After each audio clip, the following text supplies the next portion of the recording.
I'm going to call the Northborough School Committee open meeting to order for Wednesday, February 6, 2019. It is 7:10 p.m. I want to welcome the audience members that came out tonight. I want to make a mention that we have Ryan Kavanaugh from the Scouts here. Just wanted to say hello and thank you for attending our meeting this evening. Yay, Ryan. Along with all our other attendees. Thank you so much.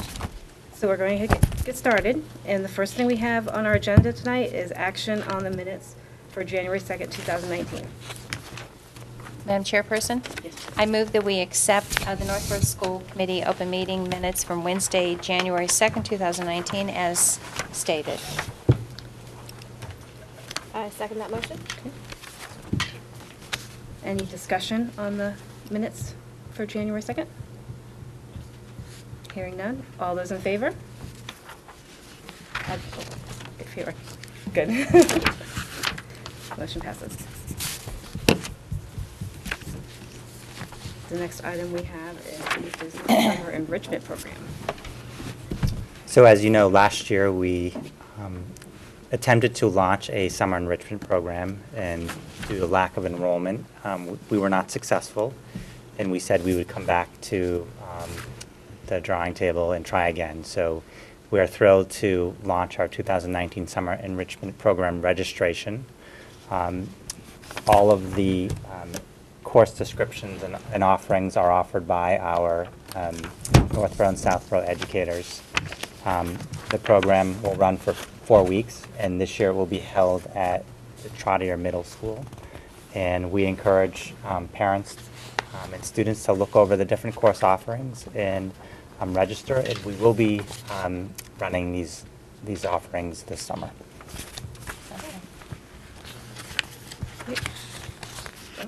I think it's really wonderful to have this, especially when it's going to be your science, technology, engineering, art, and mathematics. That's wonderful. I think a lot of people are looking for enrichment. I know that the Northborough Library always does something with, reading in the summertime, but this is absolutely fantastic. I see a lot of interest into this. So thank you very much for having this. Kelly? I just had a question. So, do you pick the course you want, or is it like, if you pick the time slot, like you get all that during that, for that age group? Like, that's what I was unsure about. So some of the courses are 1 week courses, some are 2 week, and some span 4 weeks. So Okay. there's maximum flexibility for parents to sign up for. They could sign up for 1 session, week long, or all 4 weeks. Okay. And it depends on the particular course, what the options are. I was wishing there was more for my kindergarten. It's open to all students? All students, yes. Looks great. And Greg, how is this being communicated to the parents? Is it on the website? So it is on the website, and the principals will be sending out a communication, if they have not already, in the next Friday memo or weekly memo. So there'll be a link with all of the registration information and course descriptions. Okay. It would also be nice to have some of these as handouts, even at the library, because they have a lot of information there for programs with the kids. So I don't know if we, I don't want to kill so many trees, but It's a it'd be good nice to idea. have a couple of copies there. It'd be fantastic. Great. Thank you so much. Wonderful opportunity. So the next thing, old business, we have none at this time. And then next we're on to the superintendent's report to the committee. In your packets this evening is the January 31st monthly general fund expenditure report. There are no significant variances to report at this time. At our December meeting, we did speak to the mitigation money and the appropriation that was taken into actually our operational budget, which affected the appropriated dollar amount, and it was really just a transactional entering of the allocated funds for the mold mitigation into our budget. And it's important to note that, because anyone looking at our expenditure report at this point and then looking at our FY20 forecast would perhaps look at the appropriation amount which we use to build our budgets on for the next year, and it looks as if our appropriated budget was $175,000 higher than what it actually is, simply because of the accounting process of taking in that money into the appropriated line item here of the budget, so that it could be then expended again. So it was an in and an out of those funds. So it's important to note that, because if someone is just picking up this report, our monthly expenditure report, and then the budget, it would look like we're building our FY20 off of a lower number. But in reality, that was our appropriation prior to the accounting process of taking those funds in. And as I did mention, you'll note that being somewhat anticipatory for year end, we did in fact encumber some funds for the cafeteria and kindergarten to make sure that we were in good shape as we move closer to the end of this year. So I would request that we have a vote to approve until audited. I move that we accept until audited the monthly general fund expenditure report as of January 31st, 2019. Second that motion.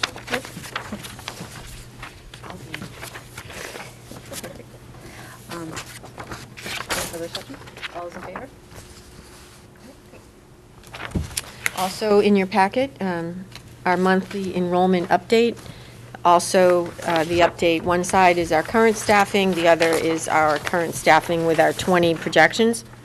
And as we can see, our class sizes are in good shape at this point. We don't seem to be concerned about our class sizes in terms of going beyond our recommended class size policy. Obviously, as each and every year and as the months progress, we keep a very watchful eye over these. But at this point in the year, we know so many folks move in over the summer, and we're happy to greet them and then sorry to say goodbye to others, but it does keep that balance in our class sizes. A couple of years ago, we started tracking our variances by month. And we talk often about the fluctuations, but I think, halfway through the year or greater than halfway through the year, it's interesting to note that with all of those discussions about students moving in and out, from the start of the school till now, we really only have a variance of 4 students, which is kind of interesting to track. It's a good data point to keep watch over. So kindergarten enrollments registration has ended, but we're still having folks call in. We have not closed the enrollment caps at our schools yet because the district class size policy allows for enrollments at the neighborhood school until the budget is officially approved. So once this evening moves on and we have an approved budget, we'll be having conversations with folks who are maybe moving into the community.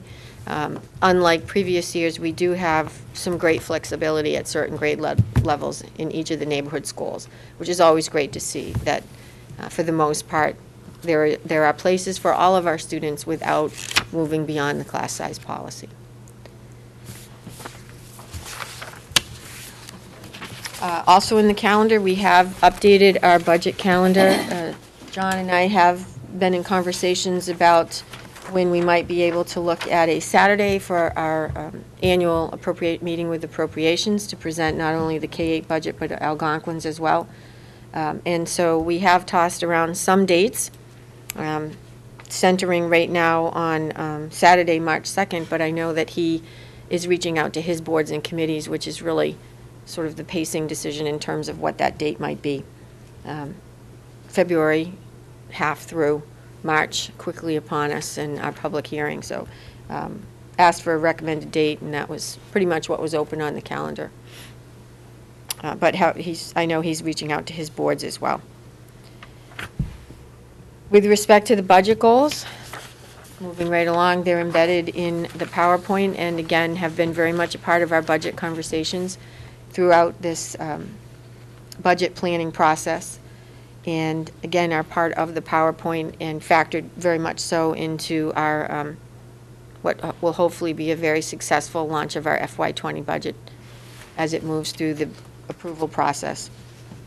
Just a note, again, if it is approved this evening, we will go to appropriations and then town meeting in Northborough's the traditional date of April 22nd. Capital improvement plan. Also in your packet as a point of distribution, we have closed out the Z boiler project and we were about $154,000 below. Incredibly favorable contract quotes, very successful and quick implementation thanks to Tom Madler and his team, and also the vendor selected for that.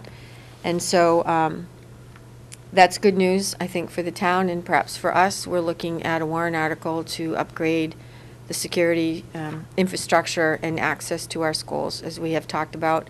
And our town administrator is certainly mindful of that and doing what he needs to do with his boards and committees to see if that we can move that forward on a warrant article. He does have all of the quotes and the backup needed for the work that he needs to do in terms of getting ideas, concepts to warrant article status, and we continue to have that conversation. I expect that by next month, he will have completed his process and we'll be looking at who's going to read the warrant article on town floor.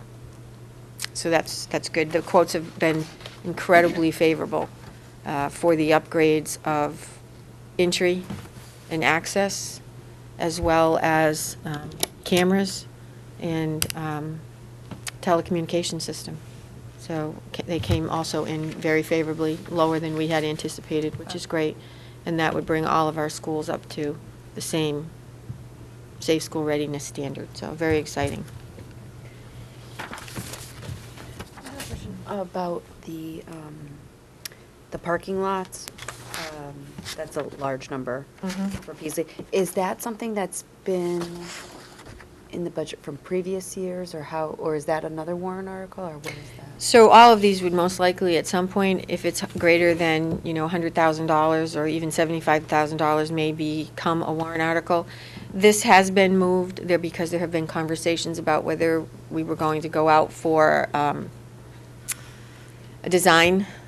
architectural design fee for Peaslee and so forth.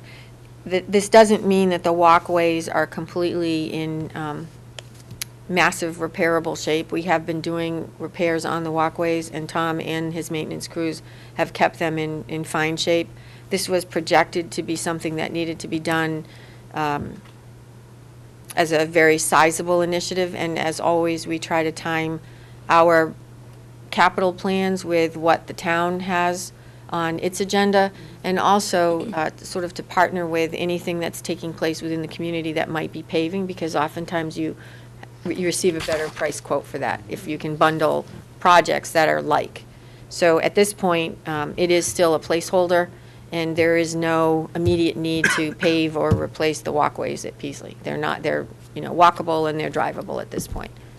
So that's a conversation as I think you begin your capital projects for next year as well. So that's not for this year then, even though it's in that? For FY20. Okay. No.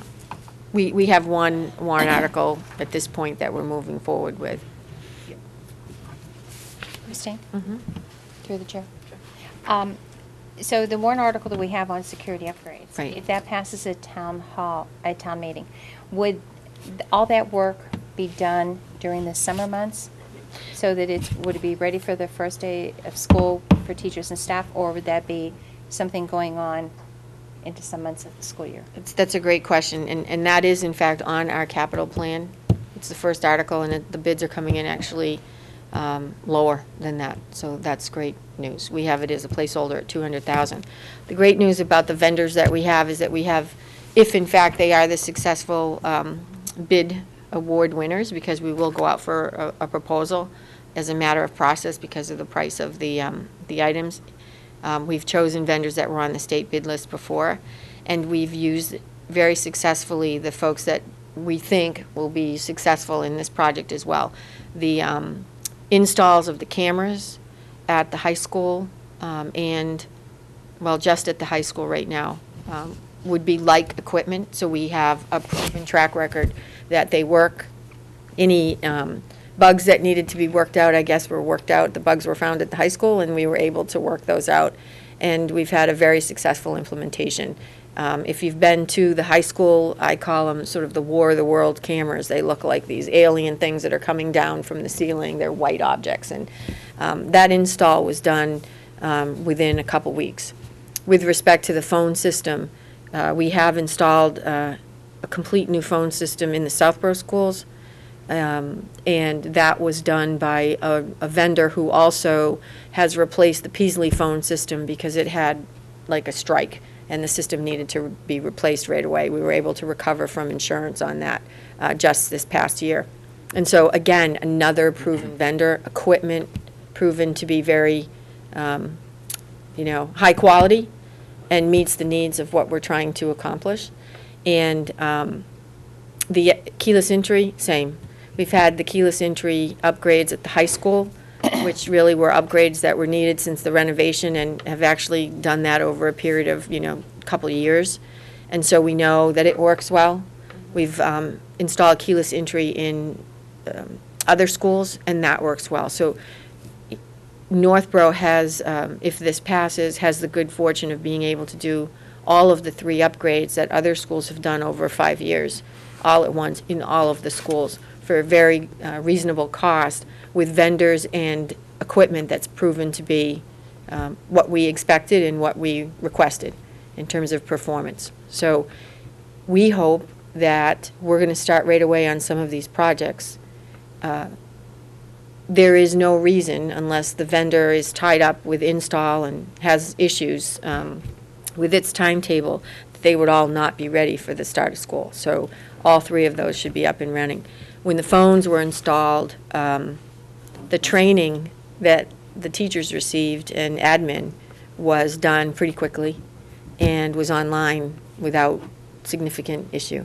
And the functionality of the equipment is far and away greater than what we have now in terms of capabilities of being able to contact from any place outside, calls for assistance, to be able to broadcast from any locations in the school, which we really do not have that functionality now. And just the assurance that the phones will be working at all times is important. And all of those things add to a safer school. So we anticipate hitting the go button as soon as the vote passes successfully and starting some of the work immediately. Oh, that's good. Okay. Thank you. More information than you probably needed, but it's all important to know that That's good to it's know. good and it's credible equipment. Okay. Quick question about the public hearing on the budget. Do we know time and place? It's here, and it's right before the school committee Just meeting. before? Yep. It's a public reading of the items, and it always precedes the regular school committee meeting. So the night will start with the public hearing. We read it into record, take comments from the audience, if there are any, address them, and then move right into our regularly scheduled meeting. We will be having, I think I mentioned this last month, not so much because of significant issues, but because of discussions that have taken place at the community level about other things that are happening with articles that are moving forward in one or more districts. We are going to reach out to the senior centers in both Northborough and Southborough and try to set up a date that they might want to invite us in to review the budget. We did this a couple years ago and really haven't done it for the last 2 years, I think. And then we'll probably have a session at one of the schools and try to balance a day and an evening. Just open invitation for anyone in the community that wants to come and listen to what the budget might be, or to answer any particular questions about anything that we're doing within our schools, like security or whatnot. And we haven't picked the location or the dates yet. It will be in March. As a follow-up, if, passes successfully at town meeting, going back to the security, and if you say it's going to start right away, so kids are going to be in session, would we have that taking place during the school day, or would it be after the school day? And I'm sure we'd always make sure that any worker that has any interaction They're all with the schools quarried. would be Cory checked. They're all quarried. The work that was done for some of the installation can be scheduled and was scheduled after hours. Some of the work, I think, was completed on the weekend. We do have, hopefully with no snow, an early out, maybe ice, but no snow, June 14th, which gives us 2 additional weeks in June that we've never had, or haven't had, that I remember in 8 years, quite frankly. So that gives us a jump start on the summer. Okay. Yeah. Always, first and foremost, is the concern of no disruption to the classroom. Okay, thank you. And then we have the recommended budget. It was a wonderful subcommittee meeting, and it's always far more successful to have a full house. And we did have a full house. All of the committee members were present at the subcommittee meeting. It seemed like some time ago, in fact, I asked Cheryl, when did we present the preliminary budget? It was actually in December. Gave some appropriate wait time, classroom teacher terminology, for changes that might have come through because of staffing changes, leaves of absence, people returning, folks wanting to job share. So there's lots of things that can happen on the teacher side, on the staffing side, that affect a budget.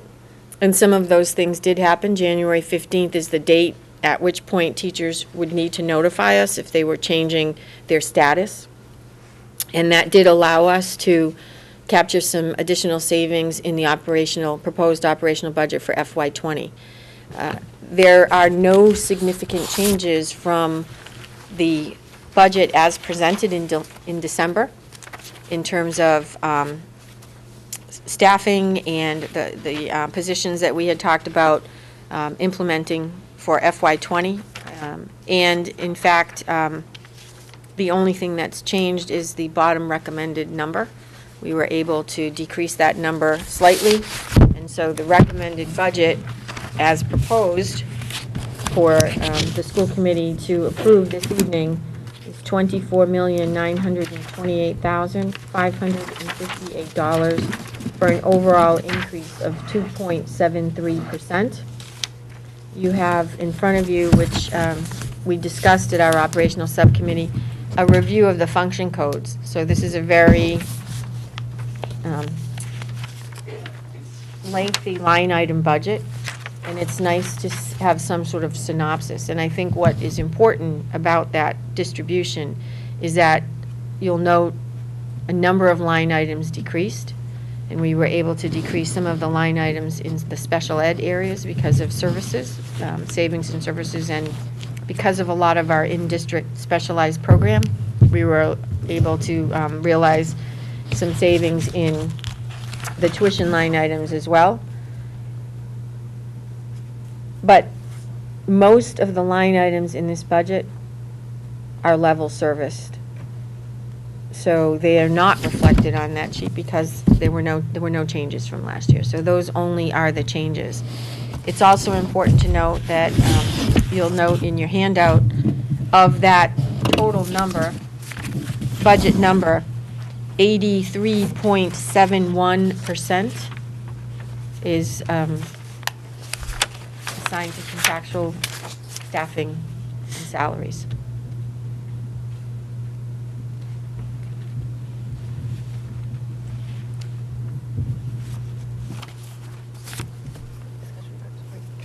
I just have a question that caught my eye on the last page of the fund code changes.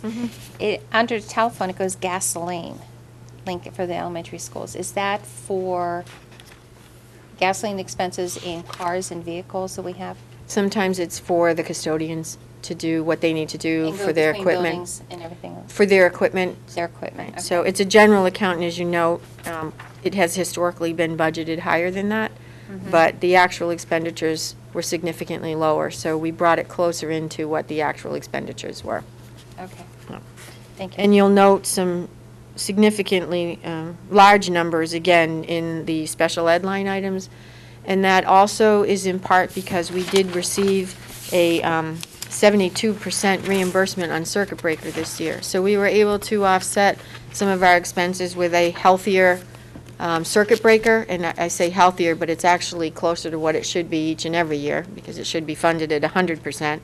And so we were able to offset some of that cost. We also, last month, talked about the advantages for our students, certainly staying in district, and they are able to do that because of some of the programs that we've created that allow our students to receive the services that they need, but also receive them in our own communities. So that has helped as well.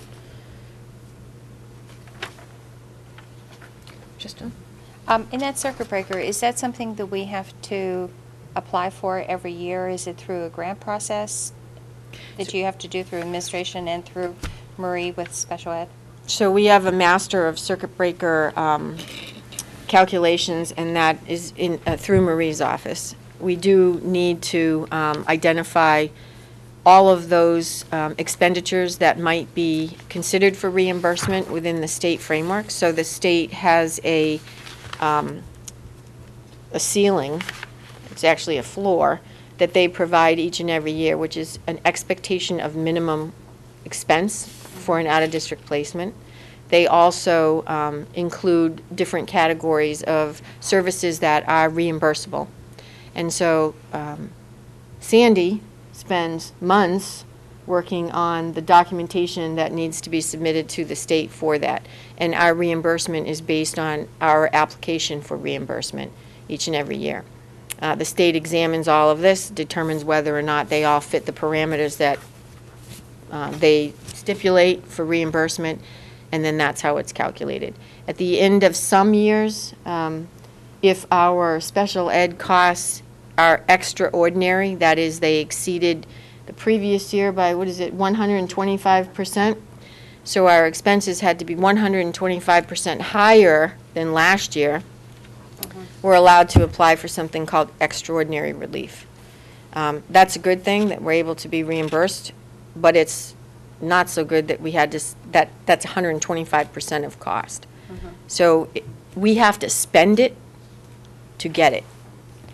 The one phenomenal thing about circuit breaker in our community is that we are able to take in the revenue this year and not spend it. So we're almost a year ahead of when we need to spend it. So the money that we are receiving this year is actually based on FY18 expenses. It's received in 19, and we expend it to offset the 20 budget. So what that does is it guarantees that if we are using these numbers, we're already receiving the money. So we pretty much bank it. That is not the case in a lot of districts. They spend it because they need it as they receive it. That allows us to make sure that our budgets are accurate, more accurate in terms of what our special ed costs are, because we know what the reimbursement is going to be.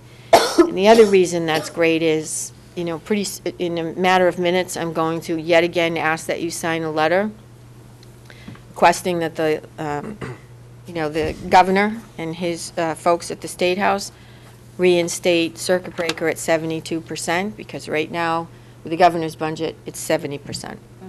So it's going to be a lot of letter writing. Hopefully it'll be more than 2%, but we're asking them to consider full funding of circuit breaker yet again. And so that's how we work circuit breaker. Yeah, because that's where I was going with my train of thought, because it isn't just, we talk about it, we're always very thankful for circuit breaker, but it isn't something that just the state gives to us and says, oh, we have this extra money, so here you go. You do have to apply for, with all our departments working with just the minimal amount of staff. It's wonderful to know that through Marie's office and through you, Christine, and Sandy, who's been working on it, that we get 72% is better than nothing. It would be nice to get 100%, but along with everything else we have to do with services, IEPs, and making sure regulations, you're also doing this documentation, which is enormous to be done. So, but thank you, because that helps us out as in the district, so thank you. This year, the number that is in the budget is what we're requesting for our operational budget for FY20, and that number is added to the $1.136 million that we're receiving. So our circuit breaker, because it increased to 72%, and Joan, I think that's an excellent point, we have to spend it first to get the reimbursement. So while it sounds like a gift from the state, we actually had to expend that money in order to receive a reimbursement, and then it's not 100%. So that 1.1 million which I think is about the highest I've seen in some time. So that's great that it's 72, but again, it's offsetting it cost. The $1,136,272 is added to what's in operational. So our special ed numbers are in excess of 2 million, 2.5 million together. Congratulations. So we're looking for a vote on budget goals and the recommended budget, to kind of reapprove the budget goals. that were The approved on goals, I think we're all set with, We're all because set with the goals? they've Okay. been a part of all of our discussions since October. So we're just looking Keith on has a a- vote for the recommended budget. Keith has a question. Oh, Keith. I have a couple of quick Sure, questions. sure, yes. When we see things like the curriculum leaders, some of these things decrease, or Melican music, Mhm. is there a hidden story there? Because on the surface, it looks like, those things sound important to me, so I'm curious. So Why they're being decreased. let's take a look at a specific So, line page item. one, for example, curriculum leaders is down. Oh no, I'm sorry. I'm reading it backwards. It's up. Nope, curriculum readers is down. It is down, right? So in 19, it was Approved and 16,000. Proposed, yeah, sorry. Is 12,000, and the dollar difference is down. Sometimes that's depending on whatever the curriculum leader structure is in any given year. It's a stipend for the most part. And it fluctuates from year to year. And we also offset some of those costs with grant money. So we have, we pay for some of those out of Title II.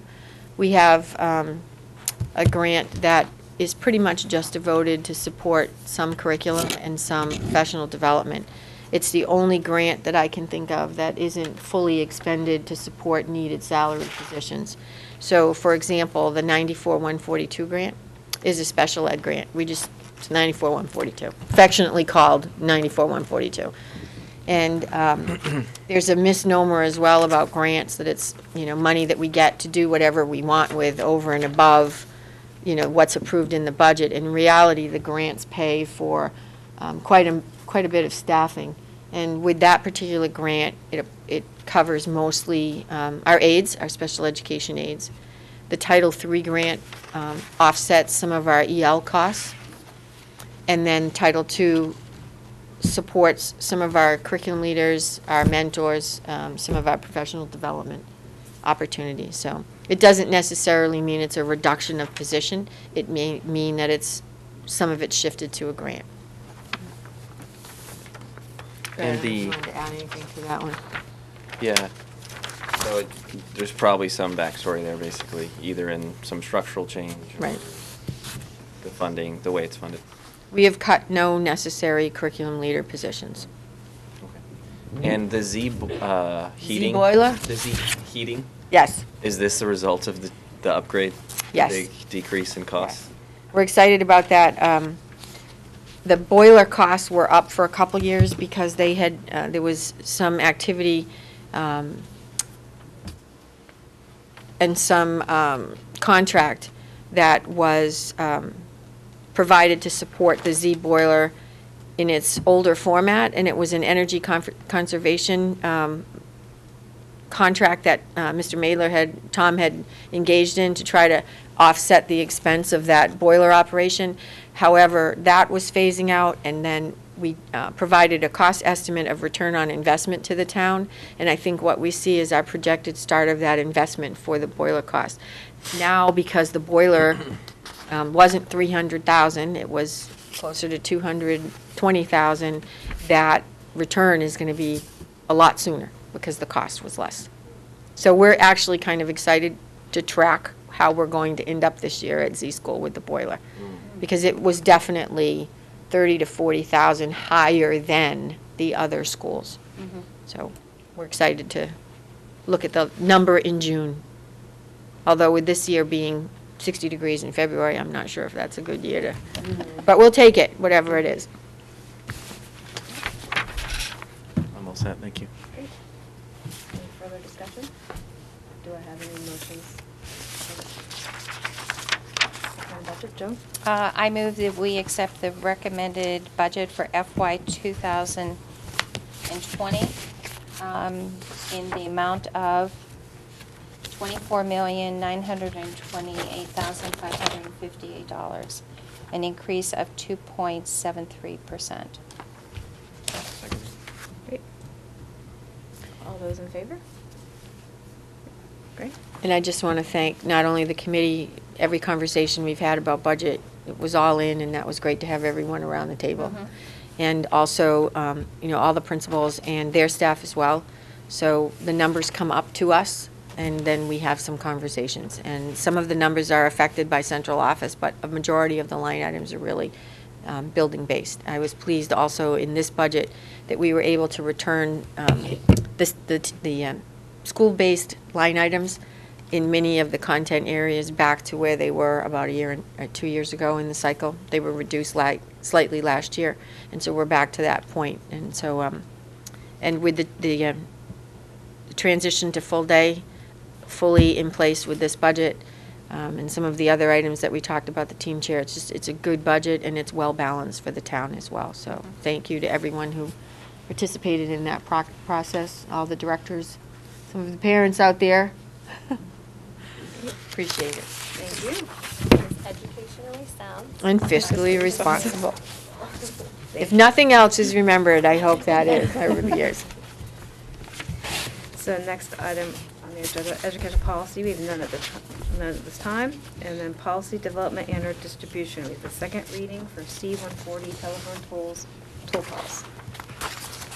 So in your packet is telephone toll calls, and the change that the policy subcommittee is recommending is renaming the policy to school phone usage. That makes so much more sense.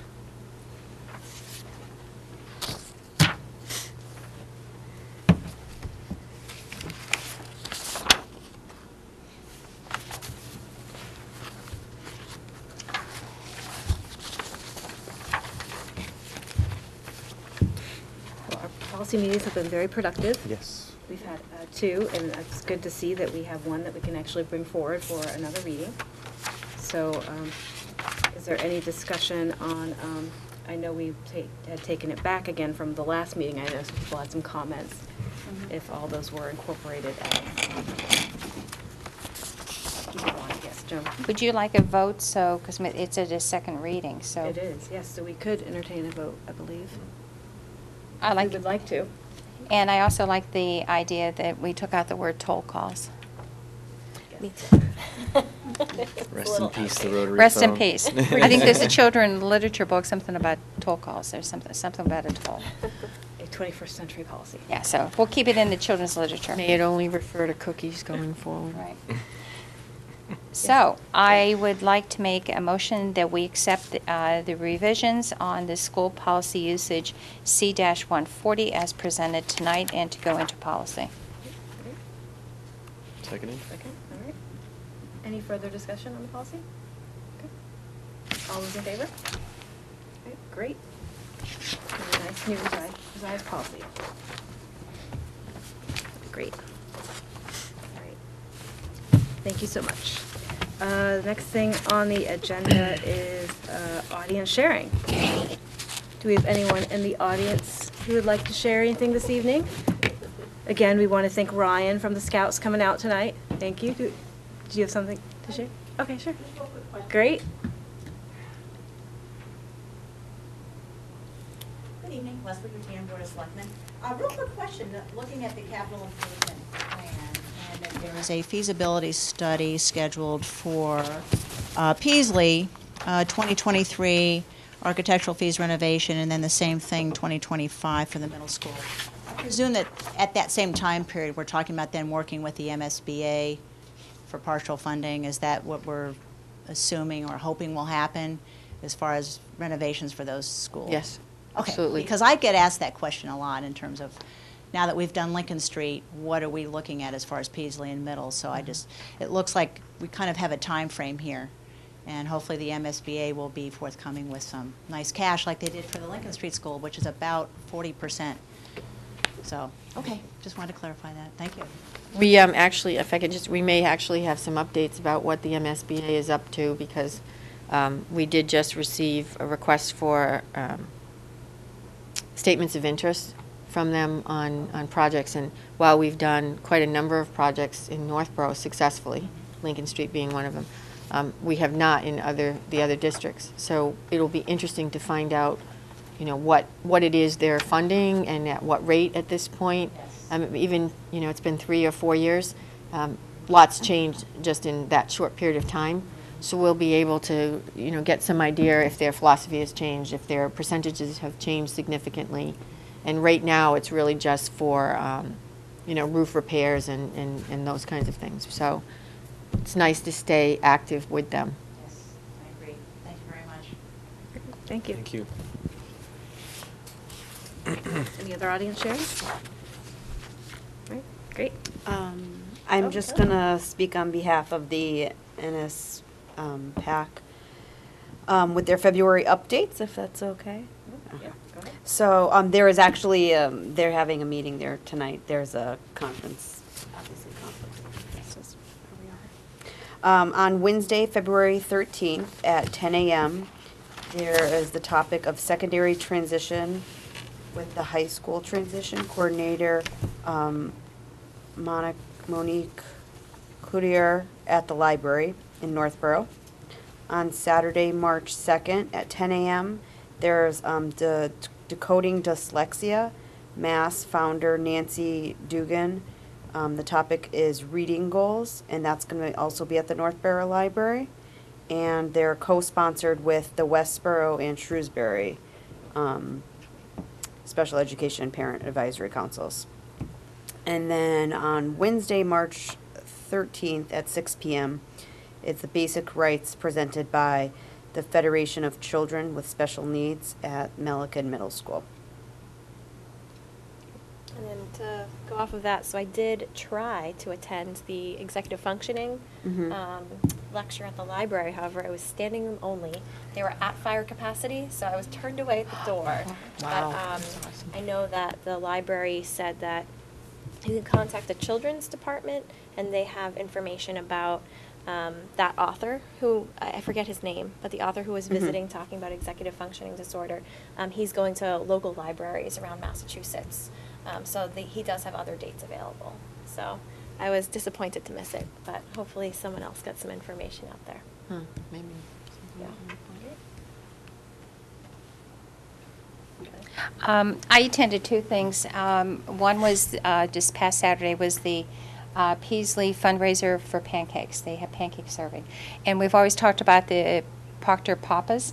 And at Peasley, the Papas were doing all the flipping of the pancakes. But there was so much enthusiasm, and I said to Jill, when I saw her, I said, I know you're going to give a good report, but I'll just add on something. But it was fabulous. They did it as a fundraiser for Nature's Classroom, for teachers' stipends, and also for students who may not be able to pay the full price, so everyone can attend, which is wonderful. And the enthusiasm that was there was absolutely wonderful. Some of the teachers were there, and of course Dr. Jill Barnhart was there, so it was a nice Saturday. The other one that I attended that I was pleasantly surprised by was the Dr. Poteet, the speaker series. And I know I saw a member of the regional school committee was there, Greg was there, and Dr. Poteet talked about drugs, alcohol, and she is a primary care physician during the day, because I think I talked about it once and said, could we have her come in and talk to the students during the day? But she has a private practice during the day, but she also said that she would provide her docket of materials, and she didn't mind if anybody would even go and take her materials and pass them out, or for parents to read that couldn't attend, or even if somebody wanted to take her speech and just keep going, because she's so passionate about it. But she was wonderful. And there was at Algonquin in the auditorium about 200 to 300 parents. It was so widely attended, a lot of good conversation, and what a wonderful speaker she was. Really, really a lot of wonderful things. She was absolutely wonderful. And so that was it. And then the last thing I have is, I think Christine, you mentioned that, do we have to sign this letter? You have the original, okay.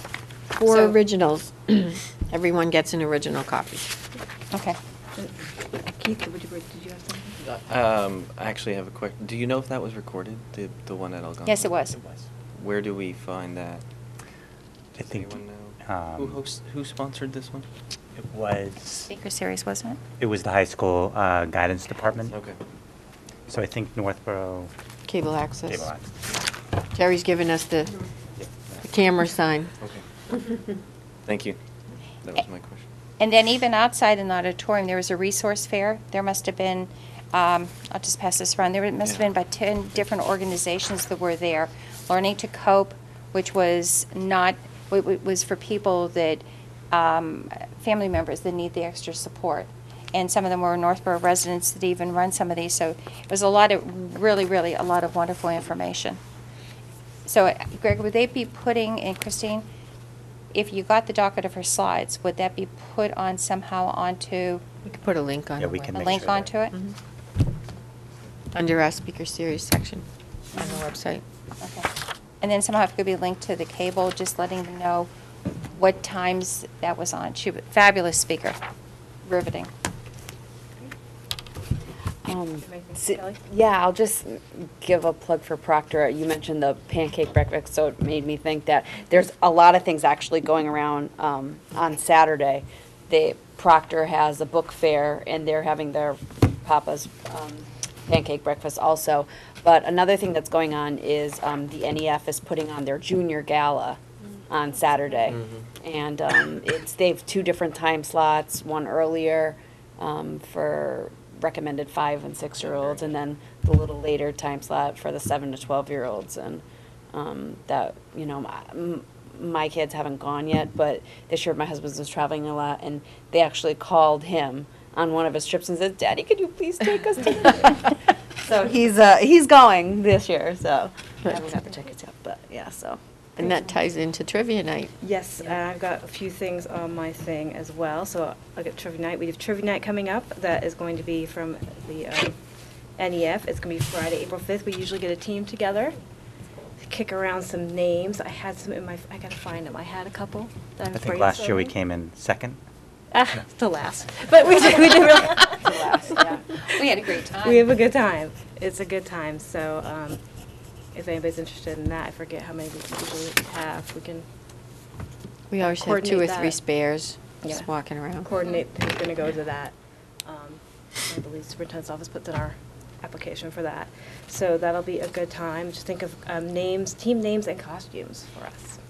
Do we also, each That's great. school committee member, do we also give towards the monetary contribution to support a team? Generally, Generally, the yeah. superintendent has just paid it. Yeah. We'll work Okay. that out. Okay. And Christine has always done our costumes. I think it's time for the appointee superintendent designee to step up with his creativity. I already have a plan. Okay, there we go. I had no doubt. Communicated to the chair. Okay. Do you? Okay. It's time to Secrets pass no that other team baton. takes your idea.